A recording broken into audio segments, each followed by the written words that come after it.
God of martial spirit के नए episode में आपका स्वागत है। तो जैसा कि हमने पिछले एपिसोड में देखा था कि किन्नान की फाइट होने वाली होती है लिंजी से, और लिंजी के सारे सपोर्टर अपनी अपनी मार्शल स्पिरिट को बाहर निकाल लेते हैं। और किन्नान के भी सपोर्टर कहाँ पीछे रहने वाले थे, वो लोग भी अपनी अपनी मार्शल स्पिरिट को बाहर निकाल लेते हैं।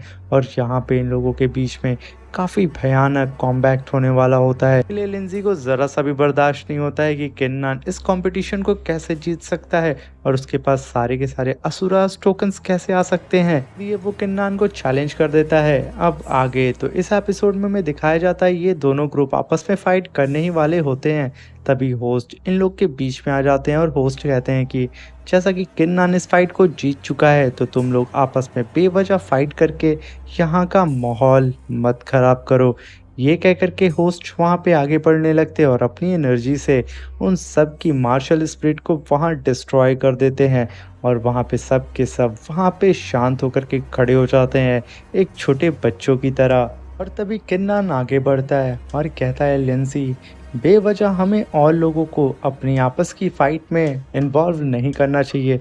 तुम्हारी दुश्मनी मुझसे है, तो तुम क्यों ना मुझसे एक hand to hand combat fight कर लो, मैं और तुम सिर्फ, और कोई नहीं। और यहाँ पे किन्नान ने डायरेक्ट लिंजी को चैलेंज कर दिया होता है और कहता है कि बेवजह हमारी फाइट में कोई और डिसाइबल घायल हो, ये मैं नहीं चाहता हूँ। हम लोगों की आपसी मतभेद को हम लोग आपस में ही हैंडल करते हैं। इस बात को सुनकर के लिंसी काफ़ी हंसने लगता है और वो हंसते हंसते कहता है कि तुम गधे मुझसे फाइट करोगे, तुम इतने वर्दी नहीं हो, मगर कोई बात नहीं। अगर तुम मरना चाहते हो तो यही सही, मगर अगर तुम हार जाते हो तो तुम्हारे सारे असुरास टोकन मेरे होंगे। इस बात को सुनकर के किन्नान वहाँ पे एग्री हो जाता है, मगर किन्नान के साथी उसे रोक रहे होते हैं। तभी लिंसी कहता है, तो आज तो तुम्हें मारने में मुझे मज़ा आएगा। तभी होस्ट उन दोनों लोग को देखने लगता है और कहता है, अगर तुम लोग ऐसा चाहते हो तो तुम लोग हैंड टू हैंड कॉम्बैट कर सकते हो। होस्ट का यहाँ पे परमिशन देना ही था। लिंसी तुरंत अपनी मार्शल स्पिरिट को बाहर निकालता है और तुरंत मैन एंड मशीन टेक्निक को परफॉर्म करके अपनी मार्शल स्पिरिट को खुद की बॉडी से कंबाइन कर लेता है, जिससे वो अपने हाथों से ही एनर्जी जनरेट करके एक शॉट की तरह किन्नान के ऊपर अटैक कर सकता है, जिसकी वजह से उसके आसपास कई सारे एनर्जी स्लैश आ जाते हैं। जिसे देख करके लिंसी के सपोर्टर कहते हैं कि किन्नान का ये तो आखिरी वक्त है, क्योंकि ये लिंसी का ये अटैक बहुत ही ज़्यादा खतरनाक होने वाला है। क्योंकि इस अटैक से तो मुझे नहीं लगता कि ये नॉर्मल सा कल्टीवेटर बच पाएगा। ये देख करके ज़ाओलिंग और मिस जुआन भी काफ़ी हैरान हो रहे होते हैं। तभी किन्नान अपनी थंडर शॉट को बाहर निकालता है और लिंसी की ओर फेंक देता है, और लिंसी भी अपने स्लैश अटैक को किन्नान की ओर छोड़ देता है। मगर किन्नान की थंडर स्वॉर्ड एक ही स्लैश में उसके सारे के सारे अटैक को डिस्ट्रॉय करती है और इसी के ऊपर जा करके सीधे गिर जाती है। और लिंजी बैरियर बना करके उसको रोकने की कोशिश करता है, बट वो ऐसा कर नहीं पाता है, जिसकी वजह से वो काफ़ी दूर जा करके गिरता है। पूरा का पूरा एशियन बम्बू फॉरेस्ट हिल सा जाता है और जहाँ पे किन्नान की शॉट गिरी होती है वहाँ पूरी तरीके से गड्ढा हो जाता है। और जब लिंजी के सपोर्टर लिंजी को देखते हैं, वो पत्थरों के बीच में कहीं धंसा पड़ा होता है, जिसे देख करके दाऊयान और शाओयान वो दोनों के दोनों हैरान हो जाते हैं और कहते हैं, क्या किन्नान ने यहाँ पे लिंजी को उठा करके पटक दिया और यहाँ पे उसके एक ही अटैक ने लिंजी को पत्थर में धंसा दिया। तभी किन्नान कहता है, लिंजी, अगर यहाँ पे बहुत हो चुका है तो हम इस फाइट को ख़त्म करते हैं, क्योंकि तुम मुझसे जीत नहीं पाओगे। ये देख करके किन्नान के सपोर्टर एकदम हैरान हो जाते हैं। तभी लिंजी हंसते हुए उठता है और एक एवल सी स्माइल किन्नान को पास करता है और कहता है कि फाइनली अब मज़ा आएगा कि मैं तुम्हारे खिलाफ अपनी पूरी पावर को इस्तेमाल कर सकता हूँ।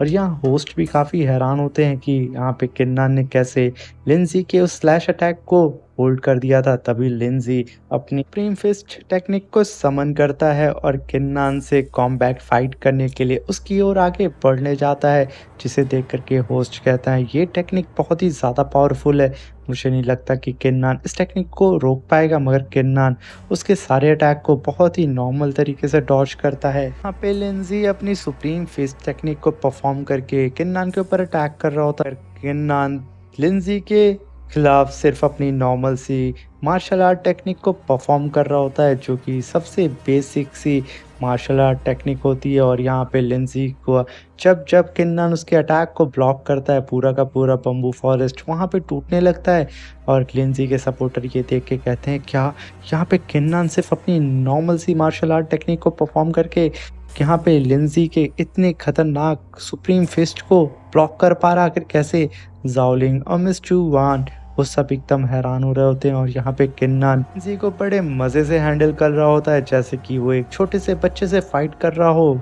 मगर लिंजी अपनी पूरी एनर्जी को लगा देता है, मगर तब भी वो किन्नन को हरा नहीं पाता है। तभी किन्नन मौका पाते ही लिंजी को खींच के एक पंच मारता है, जिसकी वजह से लिंजी काफ़ी दूर जा करके गिरता है और गिरने से पहले वो खुद को संभाल लेता है। तभी वोंगली कहता है, क्या लिंजी यहाँ पे हार रहा है? यानी कि लिंजी इतना कमज़ोर है कि वो किन्नन से फाइट नहीं कर पा रहा है। हम कैसे इंसान को सपोर्ट कर रहे थे? तभी वहाँ पे लिंजी अपने सपोर्टर को घूर करके देख के गुस्सा के डांट देता है और तभी लिंजी अपनी 9 टावर ऑफ सुप्रीम टेक्निक को परफॉर्म करता है और वो 3 पगोड़ों को समन करता है और तीनों पगोड़ों को आपस में मर्ज करने लगता है। इस टेक्निक को देख करके जाओलिंग एकदम हैरान हो जाता है और यहाँ पे किन्नन को लेकर के उसे काफ़ी फिक्र हो रही होती है, मगर वो यहाँ पे कुछ भी नहीं कर सकता था। मगर लिंजी की यहाँ पे ये टेक्निक पूरी तरीके से कंप्लीट हो चुकी होती है। इस चीज़ को देख कर के किन्नन भी अपनी उसी एशियन टेक्निक को परफॉर्म करने लगता है। टेक्निक किन्नन को इसी कंपटीशन के दौरान उस एल्डर ने दी थी, यानी कि वो जाइंट स्वॉर्ड वाली टेक्निक। और तभी किन्नन देखते देखते कई सारे स्पिरिचुअल स्वॉर्ड को अपने आसपास घुमाने लगता है। इस चीज़ को देख कर के लिंजी के सपोर्टर कहते हैं, क्या ये लिंजी के खिलाफ किन्नन ने इन छोटी स्वॉर्ड्स को समन किया है? तभी किन्नन उन सारी स्वॉर्ड को मर्ज करने लगता है, जिसको देख कर के होस्ट के भी होश उड़ जाते हैं और तभी किन्नन उन सारी स्वॉर्ड को मर्ज करके एक जाइंट स्वॉर्ड बना देता है और वो सीधा बिना देर किए लिंजी की ओर अपनी स्वॉर्ड को थ्रो कर देता है, जिसकी वजह से लिंजी के पगोड़ा का वहाँ पे धज्जियाँ उड़ जाती है और लिंजी इतना दूर जा कर के गिरता है कि उसे होश भी नहीं होता है। वो मदहोश होकर के वहीं पे बेहोश हो जाता है। यूँ कह सकते हैं कि वो चारों खाने चित हो जाता है किन्नन के खिलाफ और यहाँ पे उसे होश भी नहीं होता है और वो कुत्ते की तरह पूरी ज़मीन पे छितरा पड़ा होता है। ये देख कर के लिंजी के सारे सपोर्टर सबके पैर काँपने लगते हैं डर के मारे, क्योंकि वो सब मिल कर के यहाँ पे किन्नन को मारने आए थे लिंजी के साथ, मगर यहाँ पे लिंजी ही बेहोश होकर के चारों खाने चित पड़ा हुआ है। तभी किन्नन कहता है उन सब से, खास तौर से वोंगली और ली से, कि तुम लोग सबसे पहले मुझे जान से मारने वाले थे ना, तो क्या हुआ? तुम लोग मुझ पर अटैक नहीं करोगे? यही अच्छा मौका है, आ जाओ और मुझे जान से मार दो। इस चीज़ को कहना ही था। वोंगली और ली के तो फट के 4 हो जाती है। चुयुन ज़ोलिंग से कहती हैं कि ज़ोलिंग सीनियर ब्रदर यांग ने सच ही बोला था मुझसे कि ये किन्नन बहुत ही ज़्यादा टैलेंटेड बंदा है, ये कब हमें चौंका देगा, ये हमें बिल्कुल भी अंदाज़ा नहीं लगा सकते हैं। और देखो किन्नन जब यहाँ पे आया था उसके पास सबसे कम पावर थी, मगर उसने यहाँ पे सबसे ज़्यादा पावरफुल यानी कि लिंजी को हरा कर के ये प्रूव कर दिया कि उससे कितना पावरफुल कोई नहीं है। इस चीज़ को सुन कर के उसके बगल में खड़ा हुआ होस्ट भी उसकी हाँ में हाँ मिलाता और कहता है, ज़रूर इस किन्नन के पास कुछ ना कुछ हिडन टेक्निक ज़रूर है, क्योंकि ये किन्नन जब भी कुछ ठान लेता है तो वो करके रहता है, चाहे वो ये बम्बू फॉरेस्ट को कंप्लीट करना हो या वो लिंजी को हराना हो। तभी किन्नन फिर से उन सबको घूरता है और वोंगली और ली से कहता है, अगर तुम लोग वहाँ खड़े रहे तो मैं यकीनन तुम लोगों को यहाँ पे मैं ही जान से मार दूंगा। तभी वोंगली और ली वो दोनों के दोनों माफ़ी मांगते हुए किन्नन से कहते हैं, ब्रदर प्लीज़ हमें माफ़ कर दीजिए, हम आपके पैर पकड़ते हैं, अपने छोटे भाई को प्लीज़ आप माफ़ कर दीजिए। तभी किन्नन कहता है, माफ़? अभी तक तो तुम लोग मेरी गर्दन मेरे धड़ से अलग करने वाले थे। तभी वोंगली कहता है, अरे वो तो मैं नहीं कह रहा था, वो तो लिंजी कह रहा था और हम लोग सिर्फ लालच में आ गए थे। सीनियर ब्रदर प्लीज़ हमें माफ़ कर दीजिए, ऐसी गलती हम दोबारा नहीं करेंगे। और ये कह कर के वो किन्नन के सामने गिड़गिड़ा रहे होते हैं और वहीं पे रोने भी लगते हैं और वोंगली वो कुबड़ा इंसान जो कि बाएं साइड में खड़ा है वो तो वहाँ पे चू भी नहीं बोलता है, वो तो बस कहता है, भाई प्लीज़ मुझे जाने दे। तभी किन्नन उन दोनों ब्रदर शाओयुन और दाओयुन से कहता है कि तुम लोग भी तो मुझे मारने आए थे ना, तो क्या हुआ? इन लोगों के पीछे तुम भी छुपे रहोगे या आकर के मुझ पर अटैक करोगे? मगर यहाँ पे इन दोनों की भी बोलती नहीं निकल रही होती है, क्योंकि किन्नन ने उनसे पावरफुल लिंजी को एक ही बार में हरा दिया था। तभी किन्नन कहता है कि अगर तुम सब लोग ने मेरे सामने नील डाउन नहीं किया तो मैं यकीनन तुम सबको यहाँ पे जान से मार दूंगा। ये किन्नान की धमकी देनी थी। वो लोग और ज़्यादा डर के काँपने लगते हैं और किन्नान के सपोर्टर ये सब सुन कर के वहाँ पे हँसने लगते हैं और यहाँ पे सीनियर साओ और दाओ के तो होश उड़ जाते हैं और वो लोग किन्नान से माफ़ी माँगते हुए कहते हैं कि सीनियर ब्रदर, हमसे गलती हो गई, हम गलत इंसान का साथ दे रहे थे। अब ऐसी गलती हम दोबारा नहीं करेंगे। मगर यहाँ पे किन्नान उन लोगों को बहुत ही बुरी तरीके से घूर रहा होता है जैसे उन्हें मार ही देगा। तभी होस्ट उन सारी सिचुएशन को हैंडल करने के लिए कहते हैं, किन्नान, यहाँ पे जो हुआ सो हुआ और मैं यहाँ पे तुम्हें ऑफ़िशियली अनाउंस करता हूँ कि तुम इस कॉम्पिटिशन के विनर हो। अगर किसी को ऐसा लगता है कि किन्नान नहीं है तो आके चैलेंज कर सकता है। मगर वहाँ पे किसी की हिम्मत नहीं होती है कि किन्नान को वो आकर के चैलेंज करे। तभी होस्ट कहता है कि यहाँ पे तुम लोग आराम कर लो और कुछ देर कल्टीवेट करके अपनी एनर्जी को रीगेन कर लो, क्योंकि यहाँ पे जल्दी टेलीपोर्टेशन एरे आ जाएगा जिससे तुम लोग ज़ाओलिंग सेक्ट में वापस चले जाओगे। किसी को तो ज़रा-सा भी होश नहीं होता है और उसके साथी उसे उठाते भी नहीं है। वो बेचारा मुँह के बल ज़मीन पर लेटा ही रहता है और तभी सीन शिफ्ट होता है और हमें ज़ाओलिंग सेक्ट का सीन दिखाया जाता है। यहाँ पर लिंज़ी का पार्टनर मू फैंग वो मिस शियाओ के चारों ओर घूमते हुए कहता है कि मुझे नहीं लगता कि आपका डिसाइबल अब तक ज़िंदा बचा होगा। आप तो यहाँ खड़े होकर के बेवजह टाइम वेस्ट कर रही हैं। अभी तो आपको जा कर के दूसरे डिसेबल को ढूँढना चाहिए, क्योंकि वो तो अब तक जान से मारा जा चुका होगा। और ये कह कर के वो मिस शियाओ के चारों ओर घूमने लगता है और उनको काफ़ी ज़्यादा बेइज्जत भी कर रहा होता है सिर्फ़ अपने शब्दों के तीर से।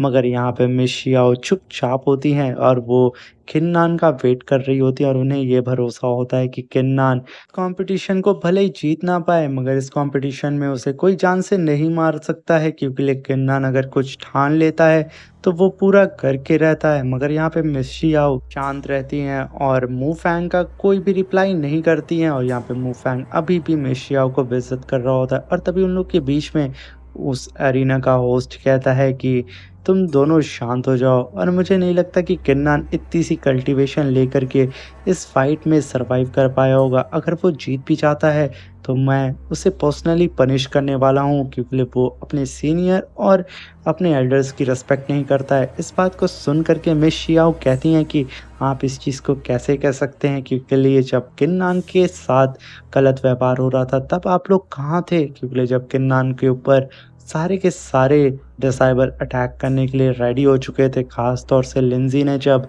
उन सारे डिसेबल से ये कह दिया था कि जो भी किन्नान को इस कॉम्पिटिशन के बीच में जान से मारेगा मैं उसे पर्सनली रिवॉर्ड दूंगा। मगर आप सब लोग ये सारी बातें सुन करके तब भी सारी बातों को इग्नोर कर रहे थे, क्योंकि आप चाहते हैं कि मेरा डिसेबल यहाँ पे जान से मारा जाए।